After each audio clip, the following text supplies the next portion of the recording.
అందరికీ నమస్తే అండి. జగన్మోహన్ రెడ్డి హయాంలో అతి పెద్ద స్కామ్ ఏదైనా ఉందంటే అది లిక్కర్ స్కామ్. మామూలుగా తినేలా, మామూలుగా దోచేలా, తన అనుచరుల చేత అంటే తనకు సంబంధించిన వ్యక్తుల కంపెనీలు ఏవైతే ఉన్నాయో, వాళ్ళ తయారు చేసిన బ్రాండ్‌లు అంటే మనం పిలుచుకుంటాం కదా! జే బ్రాండ్‌లు అని చెప్పేసని. కొత్త కొత్త బ్రాండ్‌లన్నీ తీసుకొచ్చి హ్మ్. రూ. 100 ఉన్నదాన్ని 200కి, రూ. 200 ఉన్నదాన్ని 300కి అధిక రేట్లకి. అంటే ఇంచుమించు రెండింతలు, మూడింతలు రేట్లు పెంచేసి కేవలం జే బ్రాండ్‌లు అమ్మేసుకొని కొన్ని వేల కోట్ల రూపాయలు తినేసాడు. దానికి సంబంధించి తెలుగుదేశం ఎంపీ లావు శ్రీకృష్ణదేవరాయలు గారు లోక్సభలో మాట్లాడుతూ దీనిపైన విచారణ జరపాలి. ఇది ఢిల్లీ లిక్కర్ స్కామ్ కంటే పెద్దది. దాదాపు వేల కోట్ల రూపాయలు విదేశాలకి తరలించేశారు. రకరకాల బ్రాండ్‌లు. ఆయన కూడా అదే చెప్పుకొచ్చారు.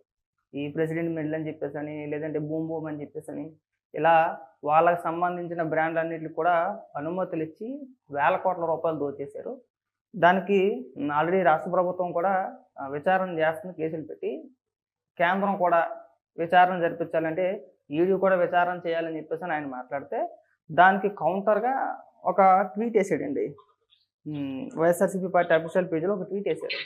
ఆ ట్వీట్‌లో ఏం చెప్తున్నారంటే ఈ బ్రాండ్‌లన్నీ కూడా తెలుగుదేశం హయాంలోనే తీసుకొచ్చారు. అంటే ఇప్పుడు 2014 నుంచి 2019 మధ్యలోనే. ఇప్పుడు ఏవైతే బ్రాండ్‌లన్నీ ఏవైతే ఉన్నాయో వాటన్నిటికి అనుమతులు అప్పుడే ఇచ్చారు. మేమేమి ఇవ్వలేదు కొత్త బ్రాండ్‌లకి. మాకు సంబంధం లేదని ఒక పెద్ద ట్వీట్ ఏసాడండి. చాలా పెద్ద ట్వీట్. చదవలేను గానీ ఉదాహరణకి సింపుల్‌గా ఒక 4, 5 పాయింట్లు చదువుతా. ఈ ప్రెసిడెంట్ మెడల్ గట్టా ఇవన్నీ ఉన్నాయి కదా! దానికి 2017 నవంబర్ 22న అప్పుడు ఇచ్చారంట. చంద్రబాబు నాయుడు గారు ముఖ్యమంత్రి ఉండగా అప్పుడు అనుమతులు ఇచ్చారంట. అన్న మైండ్ ఏమన్నా పని చేస్తుందా? సరే పోనీ మీరు అనుకున్నట్టే అనుకుందాం. మీరు ఇవ్వలేదు. అప్పటి ప్రభుత్వమే ఇచ్చింది. మీరు వచ్చిన తర్వాత రద్దు చేయొచ్చు కదండీ! ఎందుకు రద్దు చేయలేదు? మీరు మొట్టమొదటగా మీరు నూతన మద్యపు పాలసీ తీసుకొచ్చిన తర్వాత మీ పైన వచ్చిన మొదటి ఆరోపణ ఏంటి? లోకల్ బ్రాండ్‌లు అమ్మేస్తున్నారు. ఇది బ్రాండ్ మద్యం కాదు ఇది. ఇదొక స్పిరిటు. ఇది తాగితే మనుషులు చచ్చిపోతారు. అంతేనా? మీరు కొత్త పాలసీ తీసుకొచ్చినప్పుడు కానించి వస్తున్న ఆరోపణే కదా!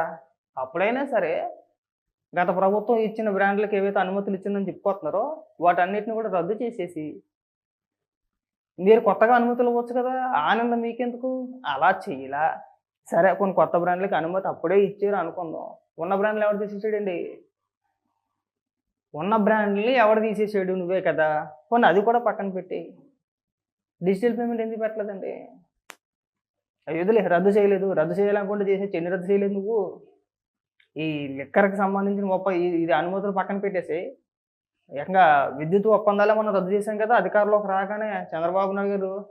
4 కొంటున్నారు. మేమైతే రూ. 2 కొనేస్తాం అని చెప్పేసని తర్వాత రూ. 20 కూడా కొన్నారు కదా!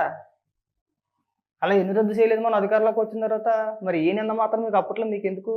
మీరు అధికారంలో ఉన్నప్పుడు ఇప్పుడు కూడా మాట్లాడలేదుగా లిక్కర్ గురించి. ఎంతమంది ఎన్ని రకాలుగా మాట్లాడినా లిక్కర్ గురించి మాట్లాడలా.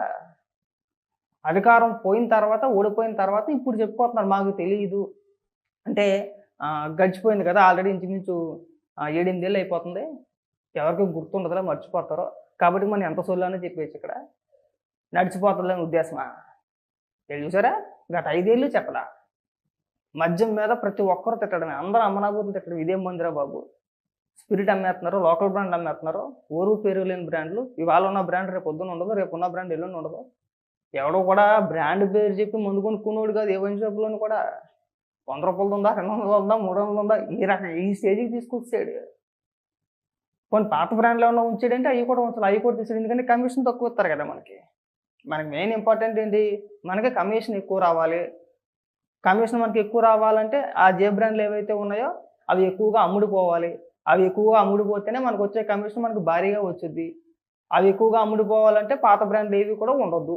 దొరకొద్దు. అంతేనా? బీర్ కానించి, విస్కీ కానించి, బ్రాందీ కానించి ఏదైనా సరే ఇతర రాష్ట్రాల్లో దొరికే మద్యం గత 5 ఏళ్ళు మన రాష్ట్రంలో దొరికిందా? దొరకలేదు కదా! మనం అమ్మలేదు కదా! అమ్మించలేదు కదా! అనుమతి ఇవ్వలేదు కదా! అన్నీ లోకల్ బ్రాండ్‌లే కదా! అంతా మనోళ్ళు తయారు చేసేయడమే కదా! దేనికిరా అంటే కమిషన్. ఏది ట్రెండ్ అయితే అది.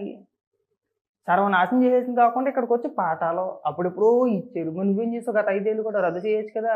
రద్దు చేసి విచారణ జరపొచ్చు కదా! చంద్రబాబు నాయుడు గారు ఇచ్చుంటే గనక ఏదేదో కేసు ఎందుకు పెట్టావు? దీని మీదే పెట్టొచ్చు కదా! లేదు. అయన్నీ పక్కన పెట్టేసేయి. జనరల్‌గా ఏ వ్యాపారం చేసినా సరే, ఎవరైనా సరే మనకి మర్చెంట్ పేమెంట్ అదే యూపీఐ గట్ట పేమెంట్ ఉంటది కదా! డిజిటల్ పేమెంట్ ఉంటది కదా! మనం ఏ షాప్‌కెళ్ళినా సరే ఇవాళ చేతిలో డబ్బులు లేకపోయినా పర్లేదు. ఫోన్ ఉంటే సరిపోద్ది. అకౌంట్‌లో డబ్బులుంటే సరిపోద్ది. చేతిలో చిల్లి గవ్వ లేకపోయినా ఎళ్తాము. మనకి ఏది కావాలో తీసుకుంటాము. ఫోన్‌పే ద్వారాగానో, లేదంటే గూగుల్ పే ద్వారాగానో, లేదంటే బ్యాంకింగ్ ద్వారాగానో అంటే నెట్ బ్యాంకింగ్‌లు గట్టా ఉంటాయి కదా! మనం ఈజీగా స్కాన్ చేసి మన పేమెంట్ మనం చేసుకొని వచ్చేయొచ్చు. నువ్వు ఎందుకు పెట్టలా 5 ఏళ్ళు? 5 ఏళ్లలో ఎక్కడ కూడా డిజిటల్ పేమెంట్ లేవుగా. అంతా లిక్విడ్ క్యాష్ ఓన్లీ క్యాషే. లెక్కపత్రాలు లేవు. ఎంతొచ్చింది? ఎంత కమ్మిరి? ఎంత కొన్నారో? ఆ వివరాలేమి లేవుగా. ఇప్పుడు దానికే కదా విచారణ జరిపేది. పైగా ఇక్కడికొచ్చేసి ఉపన్యాసాలు అప్పుడే ఇచ్చారు. అప్పుడైతే నువ్వు రద్దు చేయొచ్చు. ఆ ఆప్షన్ ఉంది నీ దగ్గర. ఆ నింద నువ్వు మోయవసరం లేదు. ఈ లోకల్ బ్రాండ్‌లు ఇప్పుడు నువ్వేదో చెప్పుకోతున్నావో అయన్నీ అప్పుడే ఇచ్చుంటే గనుక నువ్వు రద్దు చేయొచ్చు. కానీ చేయలా. ఉన్న బ్రాండ్‌లు తీసేసావు. దానికి సమాధానం చెప్పు. దానికి సమాధానం చెప్పడు.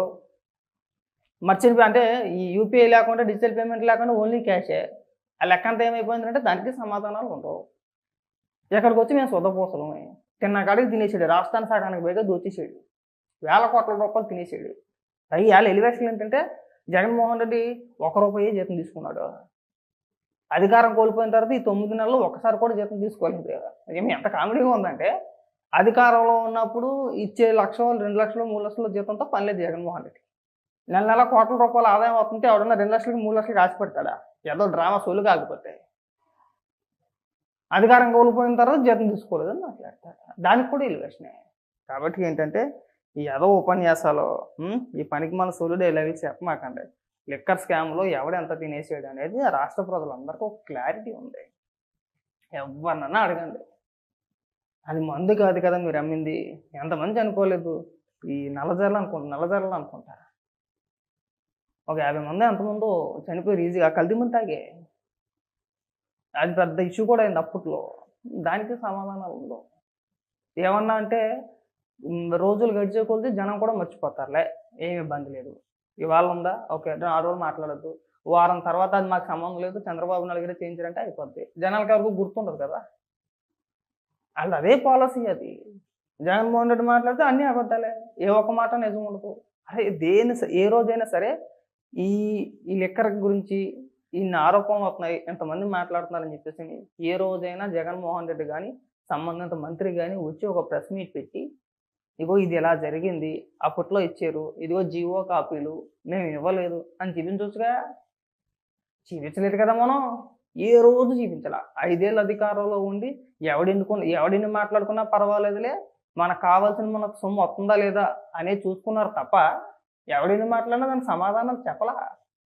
అనుకున్నారులే ఇవాళ అనుకుంటారు 2 రోజుల పోతే మర్చిపోతారు. ఎంతమంది తినేయలేదు. మనం ఆల్రెడీ ఇంతకు ముందు కూడా తినేసాం. తినేసి 16 నెలలు జైల్లో ఉన్నాం. 16 నెలలు జైల్లో ఉండి సరే మనకు ఓటేసి మనల్ని ముఖ్యమంత్రిని చేశారంటే జనాలు ఎంత పిచ్చోళ్ళో మనకు అర్థమైపోయింది. జగన్మోహన్ రెడ్డికి ఒక క్లారిటీ ఉంది.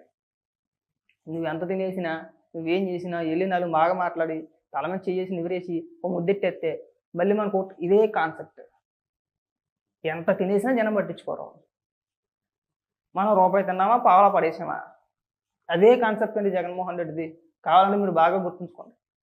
ఒకసారి చూసుకోండి కూడా. 5 ఏళ్లలో ఏం చేశాడంటే తను తినేసిన దాంట్లో మనకు 1% అంటే ప్రజలకు 1% కూడా పంచలా. అంతలా తినేసేది. ఇక్కడికొచ్చి ఇలా నీతులు, ఉపన్యాసాలు పెద్ద పెద్ద పాఠాలు చెప్తుంటే నవ్వాలో ఏడవాలో కూడా అర్థం కావట్లా. దయచేసి ఈ పాఠాలు చెప్పడం మానేయండి. అది బాగుంటది.